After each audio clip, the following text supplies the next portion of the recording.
तो ये वो स्थान है जहाँ पर कहा जाता है वो अखाड़ा बनाया गया था, जहाँ पर वो मल्ल युद्ध हुआ था, जहाँ पर श्री कृष्ण जी ने कंस का वध किया था।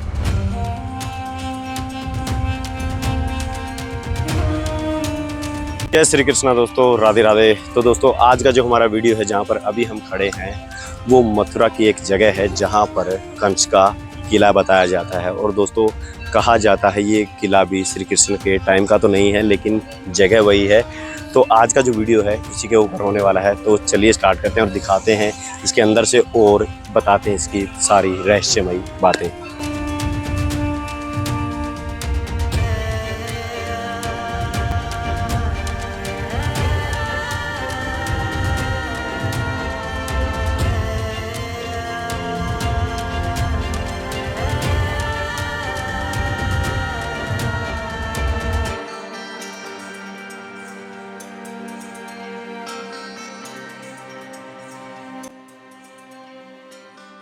जब मैं इस किले के ऊपर या इस टीले के ऊपर आया था, जी हाँ दोस्तों, नीचे यही लिखा है टीला, किला नहीं लिखा है। कहने का मतलब है यहाँ पर कंस का किला हुआ करता था, लेकिन ये फिलहाल इसको टीला ही बोला जाता है।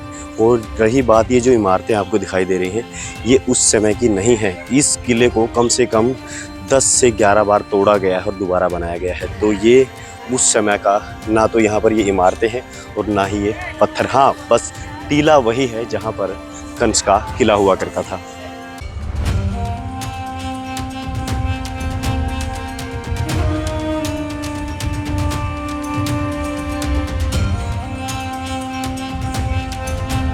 दोस्तों ये किले के ऊपर का सीन है और बहुत ही गजब का सीन है दोस्तों। इसके पीछे ही वो मंदिर है जहाँ पर श्री कृष्ण जी का जन्म हुआ था। और दोस्तों जैसा कि मैं इस किले की बात कर रहा था, ये किला उस समय का तो नहीं है, लेकिन टीला वही है। और दोस्तों मैं आपको इसके पीछे की एक स्टोरी बताता हूँ जो यहाँ पर घटित हुई थी।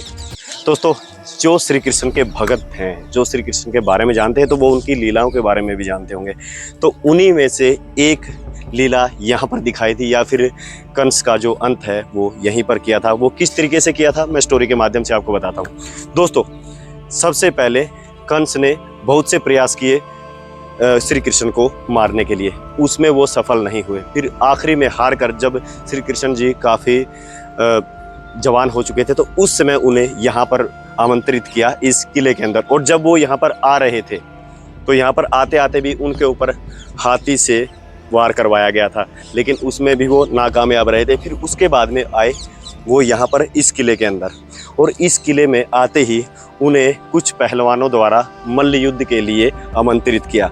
लेकिन दोस्तों आपको बता दूं, श्री कृष्ण ने बड़े ही सहज शब्दों में बोला कि मैं मल्ल युद्ध तो कर लूँगा, लेकिन मैं एक बालक हूँ और ये बड़े बड़े योद्धा, तो मैं इनके साथ मल्ल युद्ध तो नहीं कर पाऊँगा।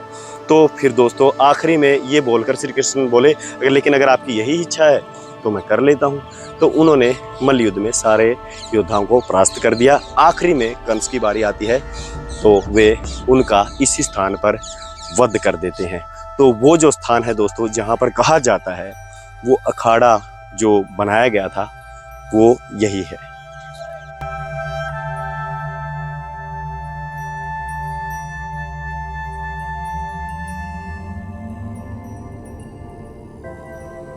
तो ये वो स्थान है जहाँ पर कहा जाता है वो अखाड़ा बनाया गया था, जहाँ पर वो मल्ल युद्ध हुआ था, जहाँ पर श्री कृष्ण जी ने कंस का वध किया था। हालांकि ये किला कहा जाता है बहुत बड़ा था, लेकिन जो भी अवशेष बचे हैं, जो टीला बचा है, कहा जाता है यहाँ पर वो अखाड़ा हुआ करता था।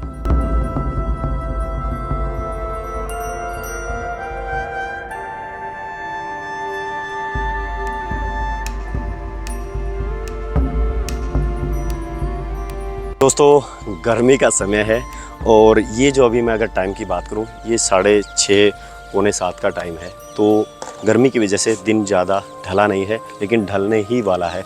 तो दोस्तों मैं सोच रहा था इसके बाद एक और ब्लॉग शूट करने का, जहाँ पर श्री कृष्ण जी की जन्मभूमि है। तो वो जो ब्लॉग है, जहाँ तक मुझे लगता है रात को ही शूट हो पाएगा, तो अभी वहीं पर निकलने वाले हैं।